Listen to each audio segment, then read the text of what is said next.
Hi అండి, నమస్తే. ఈరోజు మన కిచెన్లో చాలా సింపుల్ ప్రాసెస్తో వెజిటబుల్ పులావ్ని చాలా టేస్టీగా ఎలా ప్రిపేర్ చేసుకోవాలో ఈ వీడియోలో మీకు చూపిస్తాను. అన్నం పొడి పొడిగా అలాగే చాలా టేస్టీగా సింపుల్గా ప్రిపేర్ చేసుకోవచ్చండి. ఈ వెజిటబుల్ పులావ్ టేస్టు అచ్చం మనం పెళ్ళిళ్ళలో తింటే ఎలా ఉంటుందో అదే టేస్ట్ వస్తుంది. తయారు చేయడానికి ఎక్కువ టైం కూడా పట్టదు. తక్కువ టైంలో హెల్దీ వేలో టేస్టీగా ప్రిపేర్ చేసుకోవచ్చు. ఇక్కడ నేను ఈ వెజిటబుల్ పులావ్ని బాసుమతి రైస్తో ప్రిపేర్ చేస్తున్నాను. కావాలి అంటే నార్మల్ రైస్తోనైనా ప్రిపేర్ చేసుకోవచ్చు. ముందుగా మిక్సీ జార్లోకి కొన్ని అల్లం వెల్లుల్లి ముక్కలు తీసుకున్నాను. వీటితో పాటే పచ్చిమిర్చి ముక్కలు, కరానికి తగినన్ని పచ్చిమిర్చి ముక్కలు, నెక్స్ట్ పుదీనా వేసి వీలైనంత మెత్తగా పేస్ట్ చేసి ఈ పేస్ట్ని పక్కన పెట్టేసేయాలి. ఈ పేస్ట్ వల్ల రైస్కి చాలా మంచి టేస్ట్ వస్తుంది. నెక్స్ట్ ఇప్పుడు స్టవ్ మీద పాత్రని పెట్టి కొంచెం నూనెని వేస్తున్నాను. అచ్చం నెయ్యితోనైనా ప్రిపేర్ చేసుకోవచ్చు. ఇక్కడ నేను నెయ్యి, నూనె రెండు వేసాను. ఆ తర్వాత బిర్యానీ స్పైసెస్ అన్నీ కూడా వేసేసేయాలి. నెక్స్ట్ ఇప్పుడు వీటిలోకే ముందుగా కట్ చేసి పెట్టుకున్న ఆలు, క్యారెట్ అలాగే ఉల్లిపాయ ముక్కలు వేసాను. అంతా కూడా ఒకసారి కలిపేసేయాలి. నెక్స్ట్ ఇప్పుడు వీటిలోకే కొన్ని పచ్చి బఠానీ కూడా వేస్తున్నాను. ఇలా పచ్చి బఠానీ వేసిన తర్వాత ఒక టమాటాని కూడా ముక్కలుగా కట్ చేసి వేసాను. నెక్స్ట్ కొంచెం సన్నగా కట్ చేసి పెట్టుకున్న కొత్తిమీర ఆకును కూడా వేసేసి అంతా కూడా ఒకసారి కలిపేసేయాలి.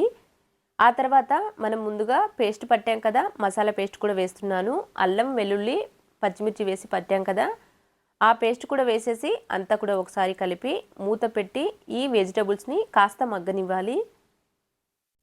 ఈలోపు రైస్ ఉడికించడం కోసం పక్కన నీళ్ళని పెట్టేసేయాలి.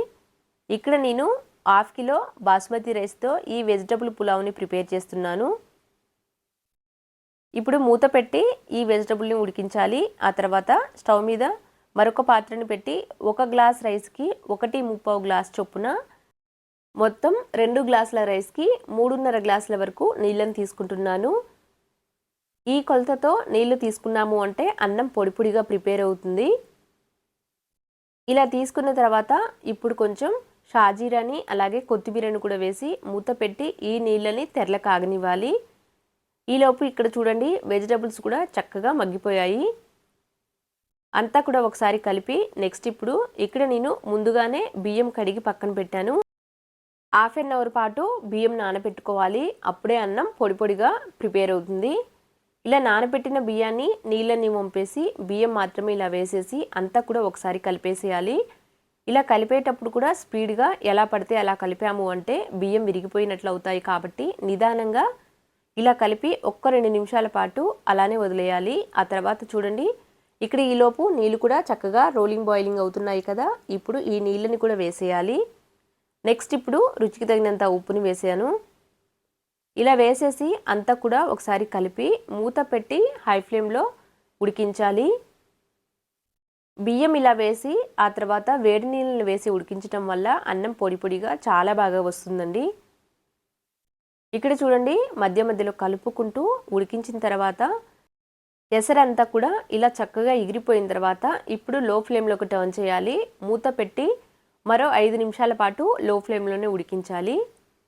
5 నిమిషాల తర్వాత మళ్ళీ మూత తీసి అంతా కూడా కలుపుతున్నాను. చూడండి ఇలా అన్నం పొడి పొడిగా ప్రిపేర్ అవ్వాలి.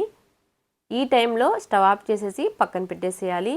ఇలానే సర్వ్ చేసుకున్నాము అంటే కాస్త ముద్దగా అనిపిస్తుంది కాబట్టి ఒక 5 నిమిషాల పాటు మూత పెట్టి పక్కన వదిలేసేయాలి.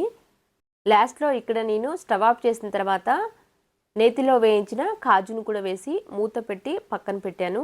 5 నిమిషాల తర్వాత మళ్ళీ ఒకసారి కలుపుతున్నాను. చూడండి అన్నం ఇలా పొడి పొడిగా ప్రిపేర్ అవుతుంది.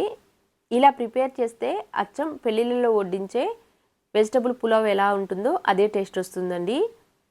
ఈ పులావ్లోకి కాస్త బిర్యానీ గ్రేవీని అలాగే రైతాని పెట్టుకొని తిన్నాము అంటే చాలా రుచిగా ఉంటుంది. ఈ బిర్యానీ గ్రేవీ కూడా మన ఛానల్లో అప్లోడ్ చేశాను. కావాలి అంటే ఆ వీడియో ఒకసారి చెక్అవుట్ చేయండి.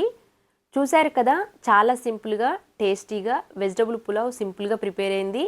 అంతే అండి. Thank you for watching.